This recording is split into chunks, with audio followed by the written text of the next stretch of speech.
পয়লা জুলাই দেশের প্রখ্যাত চিকিৎসক তথা পশ্চিমবঙ্গের প্রথম মুখ্যমন্ত্রী প্রয়াত বিধান চন্দ্র রায়ের জন্মদিনকে পালন করা হয় জাতীয় চিকিৎসক দিবস হিসেবে তথা ন্যাশনাল ডক্টরস ডে হিসেবে।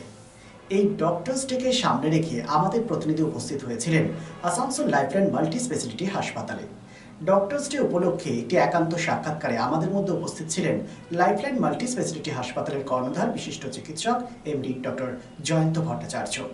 এসবির পক্ষ থেকে শুভেচ্ছা জানানো হয় ডক্টর জয়ন্ত ভট্টাচার্যকে এবং পাশাপাশি একটি একান্ত সাক্ষাৎকারে ডাক্তারদের মানবিক অভিমুখ, চিকিৎসা পরিষেবা ইত্যাদি প্রসঙ্গে কি উঠে এলো বক্তব্যের মধ্য দিয়ে শোনাবো সাক্ষাৎকারটি। চ্যানেলের পক্ষ থেকে আপনাকে ন্যাশনাল ডক্টরস ডে অনেক অনেক শুভেচ্ছা। আজকে 1 জুলাই আমাদের যিনি বিশিষ্ট চিকিৎসক এবং মুখ্যমন্ত্রী ছিলেন বাংলার ডক্টর বিধান চন্দ্র রায়ের জন্ম এবং মৃত্যু দিবস উপলক্ষে আমরা এটাকে পালন করে দিই। স্যার, আপনার কাছে মানুষের কৌতূহল একটা যে যেদিন আপনি এই এমবিবিএস বলুন, তারপরে এমডি বলুন, আপনার পাঠ্যক্রমটা শেষ করলেন, তারপরে আপনি যখন ওপেনে আসলেন আর কি চিকিৎসা পরিষেবার, ঠিক কি মন্ত্রটা নিয়েছিলেন, কি মন্ত্রে দীক্ষিত হয় আপনি এবং চিকিৎসক সমাজ? দেখুন, এটা এরকম কোনো স্পন্টেনিয়াসলি ওয়ান ডে শো হয় না। মানে আমার বলতে চাইছি, আমরা যখন আমরা থার্ড ইয়ার থেকে পড়াশুনো করি, ফার্স্ট ইয়ার সেকেন্ড ইয়ারটা অ্যাবসলিউটলি আমাদের সময় ওটা বুকিশ নলেজ বা যেটা ক্লিনিক্যাল কিছু ছিল না। থার্ড ইয়ার থেকে আমাদের ক্লিনিক্সে আনা জানা শুরু হয়, মানে হসপিটালে আসা যাওয়া শুরু হয়, পেশেন্ট চেনানো, মেশিন চেনানো, এই ব্যাপারগুলো শুরু হয়। ওটা একটা আস্তে আস্তে তারপর ওটা রক্তের মধ্যে চলে আসে যে একদিন গিয়ে কেউ ডাক্তার হয় না।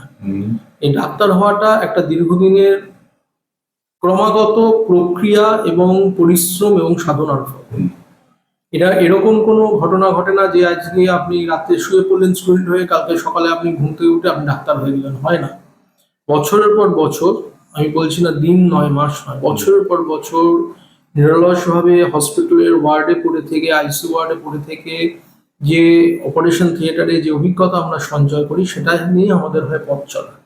মানে পুঁথিগত বিদ্যার বাস্তবিক প্রয়োগের অভিজ্ঞতার নিরিখে ক্রমশ সঞ্চয় করতে করতে সেটা অভিজ্ঞতা একজন প্রকৃত ডাক্তার হিসেবে প্রত্যেক ডাক্তারের চিকিৎসক দ্য বেস্ট তার দেওয়ার চেষ্টা করে যে রোগীকে বাঁচাবার জন্য, কিন্তু কখনো কখনো হাতের বাইরে চলে যায়, রোগের মৃত্যু হয়।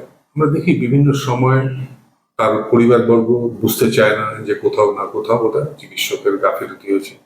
তখন আপনাদের মনের মধ্যে একটা অনুশোচনা হয় না যে আমরা এত চেষ্টা করলাম, তথাপি পেশেন্টের যারা রয়েছেন, যারা মারা গেছেন, তার পরিবারবর্গ তারা এইরকম ব্যবহারটা করছে, একটা কিরকম লাগে তখন? দেখুন, আমরা একটা কথা বলি, আমাদের কাজটা থ্যাঙ্কসলেস জব। আপনি রেস্টুরেন্টে গিয়ে খরচ করলেন, খরচ করে আপনি খাবারের মান ধরুন আপনার ভালো লাগলো না, সাধারণত কেউ কিছু বলে না, বেরিয়ে যায়, হয়তো সেখানে দ্বিতীয়বার যায় না। আমাদের যেহেতু জীবন মৃত্যু নিয়ে কাজ, আমাদের জীবন যখন মানুষকে ফিরিয়ে দিই তারা খুশি হন, কিন্তু সেটাকেও ছাপিয়ে যায় বেদনাটা যদি কেউ চলে যায়। এটা দীর্ঘদিন ধরে আমরা অভ্যস্ত হয়ে গেছি নিয়ে নিয়ে, এখন আর মন খারাপের জায়গাটা লাগে না। হয়তো প্রথম প্রথম হতো যে মানুষটার জন্য আমি এত চেষ্টা করলাম, মানুষটা মারা গেল, সেটা তার পার্সোনাল একটা খারাপ লাগা, তার সাথে বাড়ির লোকজনের খারাপ ব্যবহার, সেটাকে এক্সট্রা খারাপ লাগা। এটা নিয়েই চলা, এটা নিয়েই পথ চলা।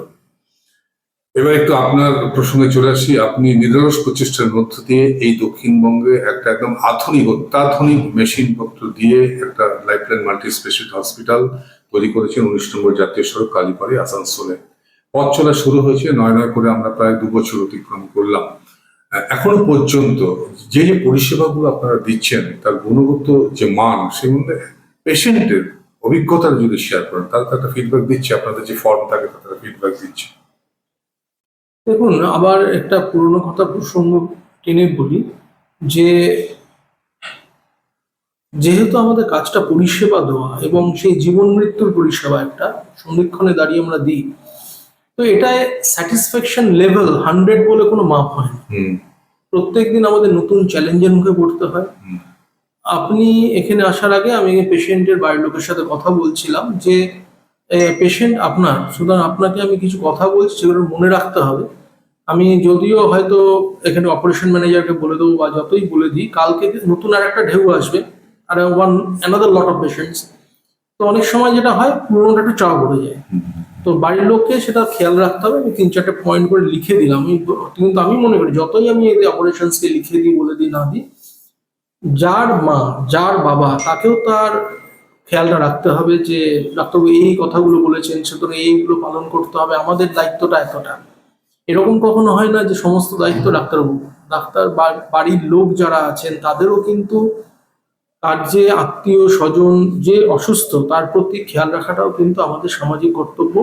সেটা অনেক সময় মানুষ রাখেন না। সেই জায়গাটা আমার মানুষের কাছে নিবেদন যে সঠিকভাবে কোনো কিছু খারাপ হলে তখন আউটবাস্টে ভেঙে না পড়ে সময় থাকতে থাকতে সঠিকভাবে নিজের প্রিয় জনদের খেয়াল রাখুন, তাতে কিন্তু দীর্ঘমেয়াদী সুফল পাওয়া যায়। চিকিৎসক হিসেবে আপনি নিশ্চয়ই চাইবেন যে সবাই সুস্থ থাকুক, ভালো থাকুক, যদি আপনার এটা পেশা।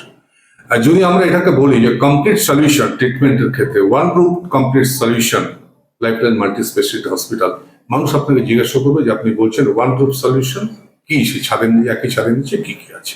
দেখুন, আমরা আমাদের এখানে একই ছাদের তলায় যতগুলো ডিভিশন আছে, ক্যান্সারের মধ্যে ইয়েটা বাদ দিয়ে, আপনার রেডিয়েশনটা বাদ দিয়ে, medicine, surgery, gynae, orthopaedic, paediatric, burn unit, আপনার নিউনাটাল ইউনিট, অত্যাধুনিক operation theatres, laparoscopy surgery, cardiac, cath lab, neurosurgery, neuromedicine সবই রয়েছে, ইএনটি। তো একই ছাতার তলায় যতটা পারে সম্ভব করতে পেরেছি, চেষ্টা করছি। আরও কয়েকটা জায়গা আমাদের, যেমন পেডিয়াট্রিক কার্ডিওলজিস্ট জয়েন করেছেন এই মাস থেকে।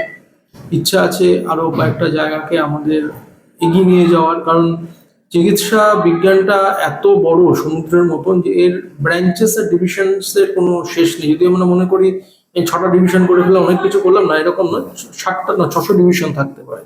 এবং এখনকার দিনে চিকিৎসা ব্যবস্থা এতটাই উন্নত যে প্রত্যেক বছর নয়, প্রত্যেক মাসে মাসে চিকিৎসা বিজ্ঞান এগিয়ে চলেছে এবং প্রত্যেক দিনই তার আপগ্রেডেশন হচ্ছে। সুতরাং সেই জায়গাটা আমাদের মেনটেন করে যাওয়াটা একটা চ্যালেঞ্জ থাকে।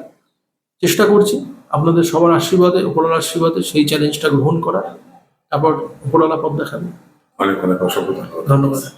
Lifeline Multi-Speciality Hospital boasts 500 beds across 1,60,000 square feet of build-up, featuring 7 advanced operating theatres, a digital cath lab, a state-of-the-art emergency and trauma unit, and a next-generation 3D MRI amongst a comprehensive basket of services.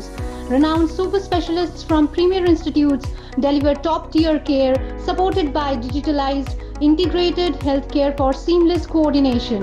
Lifeline prioritizes innovation and patient centricity, ensuring comprehensive top-class services.